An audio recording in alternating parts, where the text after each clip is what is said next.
So PIPA, the Pacific Institute of Performing Arts, was set up about initially it was a part of Best Pacific Institute, and it was set up as a certificate course out here in Otara. And after about 5 years, really in order to keep the program going, they developed into a diploma, and that diploma ran for, it'll be 10 years next year since the diploma started.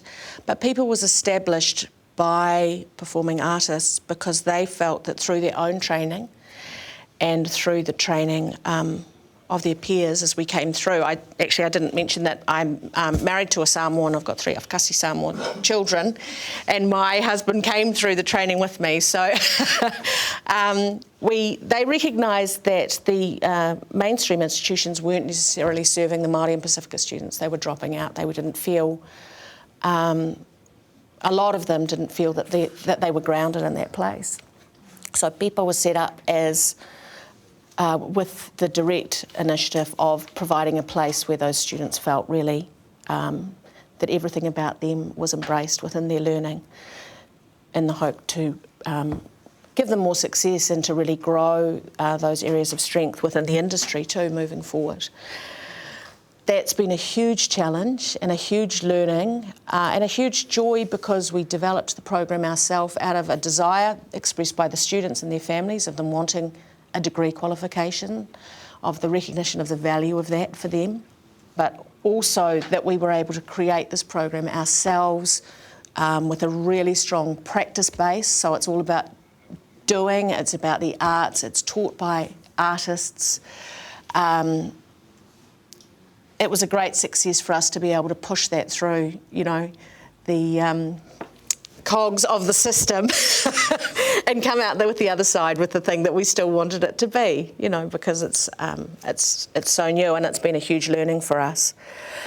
As we started to think about this increased demand of the degree and how we were going to bring our students up into the sort of deeper levels of thinking, into the critical reflection, into the critical studies that we needed to incorporate to take it up out of the very purely performing arts unit standards that we'd been working in, we really had the challenge of wanting to hold on to what the heart of PIPA was, which is a real family atmosphere. It's a place where the students feel very free to be themselves and to express themselves.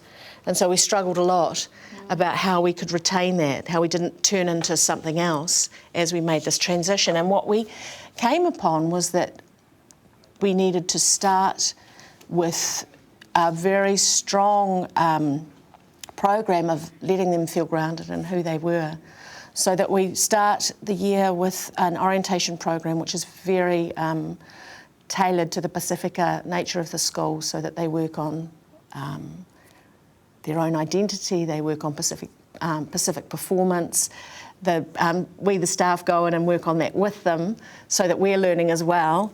And so what we've found is that through this really strong grounding, and we've seen it more and more in these first few years of the degree, is that the students then become much more open to the learning of those deeper concepts. Yeah, really through the reflection of whakapapa and whanaungatanga, giving them that anchor, then we start to ask the questions around themselves. So are you right for me to follow on? So for me, literacy is not a outcome. Literacy is a process. It is a process of engaging with access points to knowing. There is not one thing to know in this world. There is a multitude of things that you can possibly know. And so for me, the process of empowering our students' literacy and numeracy is not to get them to the end point of all these things they know. It's to get them confident in accessing anything they want to know at any point in their life, so that they can be successful at whatever stage they're at in regard to whatever they want to know. Within our bodies, there is already language and understanding and communication and meaning. So when we talk about grounding them and grounding them physically, it is really about returning them back to their instinct, their innate knowing, and getting confidence from that instinct and innate knowing that sits within your physical form. And so performing arts obviously is a great platform for being able to exercise that knowing when you got kids sitting at desks all the time, it's very hard for them to be in touch with that instinctual knowing that they have in their physicality. And a lot of us, I will say, humanity is suffering from sitting around too much, and we've lost touch with that knowing, and everyone goes desperately to the gym to try and remember knowing and pump out those muscles, yay? So it's really about keeping our kids in that place of knowing and not shifting them out into these bodies that don't know how to sense themselves anymore. And so for me, that's the first point of getting a kid literate, is actually getting them literate to their own bodies. Because if they know themselves, then they'll feel confident to engage with other. Within the program, they do acting, they do dancing, which is Kathy and my areas, obviously. They also do Pacific performance and Pacific studies. So in the Pacific performance, they do blocks of with different cultural experts that come in. So I think this year, the first year's had Cook Island, Kapahaka, Samoan and Tongan. But sometimes we'll have a kumuhula who comes across and he takes them. And so again, within that, they're bringing this sort of blood memory knowledge through their system, connecting them to where they are, connecting them to their ngawha, and giving them this confidence in that, which extends out then into the other areas of critical studies and the more sort of academic areas.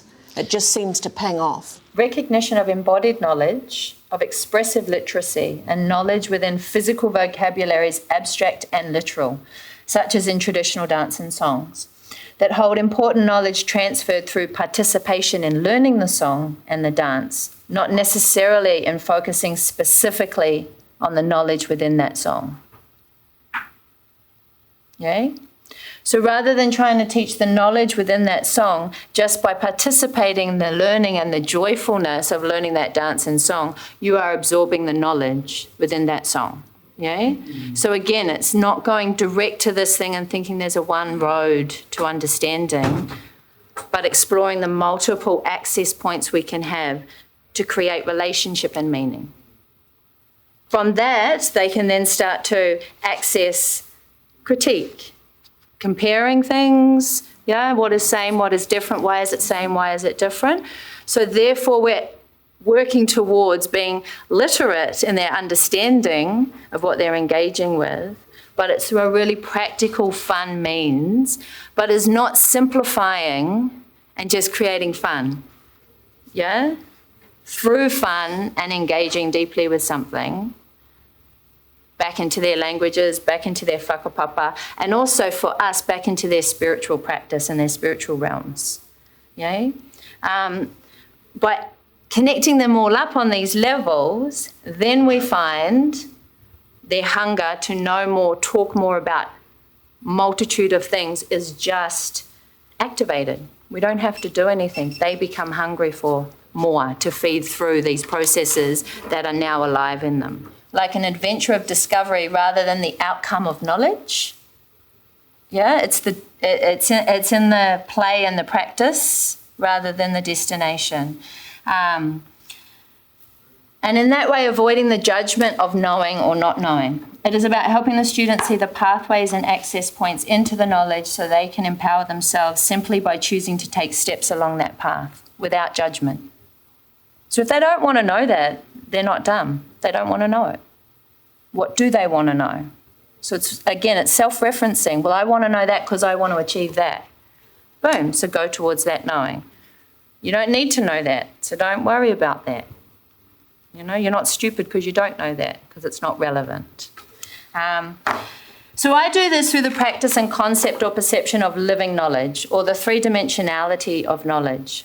So looking into the dynamic reality of the relationships, the threads, the pathways, or connection that are living together to inform knowing.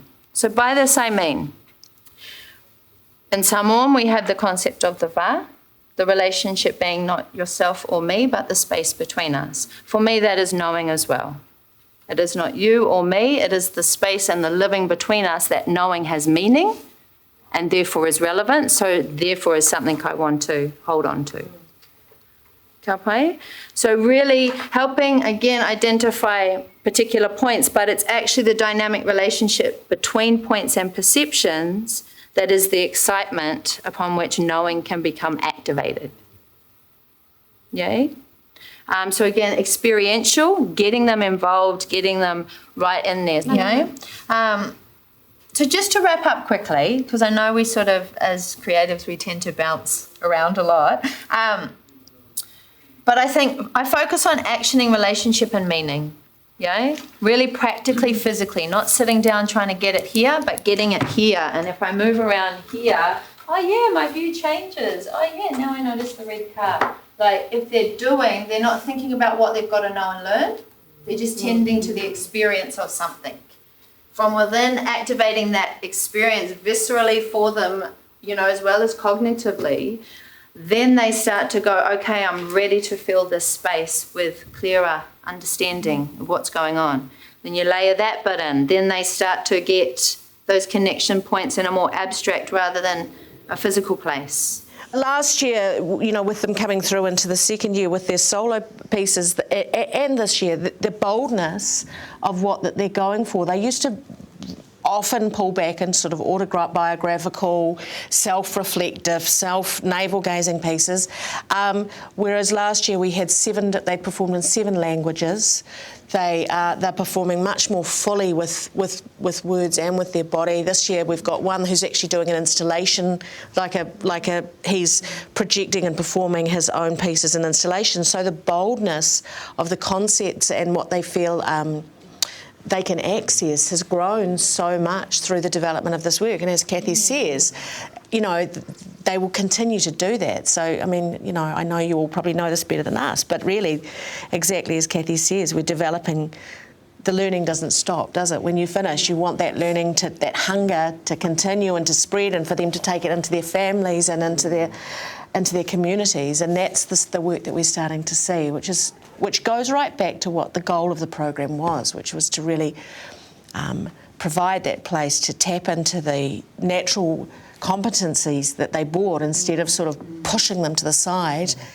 So it's framing it in values that allow, and for us we find it is within our oceanic value systems that is really anchoring them, and framing knowing and literacy within those value systems allows knowledge and learning to be about the process, not the outcome, and less about holding the power of knowledge and more about exercising knowledge in empowering ways.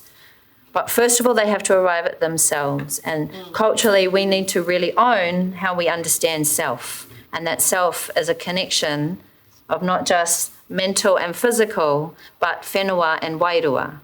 And unless we are fully allowing our kids to live fully who they are in that moment in the classroom, wairua-wise, connection-wise, and tending to all of that, they can't stand tall. They cannot because they are not activated.